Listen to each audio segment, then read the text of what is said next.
حکمرانی اس قوم کی ہوگی انشاءاللہ۔ اچھا، اسلام آباد میں دھرنا ہوگا، دوستی ہوگی، پیار ہوگا، کیا ہوگا؟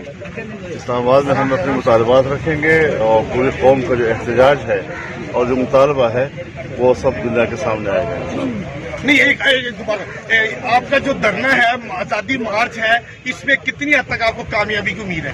میں تو سمجھتا ہوں کہ اگر کسی میں کچھ حیا کی رمق ہو تو اس کو عوام کی رائے سمجھ لینی چاہیے۔ مولانا صاحب میاں صاحب کو ملنے جا رہے ہیں، آپ میاں صاحب کو ملنے جا رہے ہیں؟ عمران خان استعفیٰ دے دے گا؟ یہ تو میں نہیں کہہ سکتا، نتائج تو اللہ کے ہاتھ میں ہوتے ہیں، لیکن ایک تحریک ہے، قومی تحریک ہے، اور یہ بھی نہیں کہ اگر ہمیں کوئی نتائج اسلام آباد پہنچنے تک نہیں ملتے تو پھر یہ تحریک رک جائے گی، ایسا نہیں ہے۔ یہ تحریک ہے، یہ کوئی ایک دھرنا نہیں ہے، ہم نے اس کے دھرنے کا لفظ بھی استعمال نہیں کیا۔ آزادی مارچ ہے، آزادی مارچ ایک تحریک کی صورت ہے، اس کو مزید سخت کیا جائے گا اگر اسلام آباد تک پہنچے پر قوم کے اس رائے کا احترام نہ کیا جائے۔ اچھا، میاں صاحب سے ملنے جا رہے ہیں؟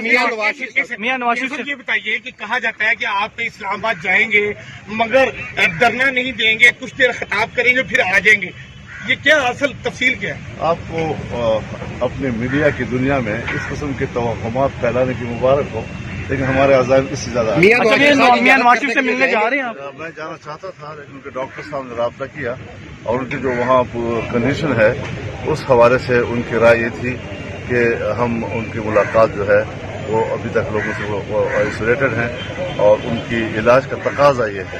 ظاہر ہے کہ ہمیں تو ان کی صحت چاہیے۔ وزیر اعظم کا استعفیٰ ہمارا مطالبہ ہے آپ کا؟ ظاہر ہے پوری حکومت کا اسمبلی جاری ہے، ہم ان کو تحریر کرنا چاہتے ہیں۔ بہت شکریہ سر۔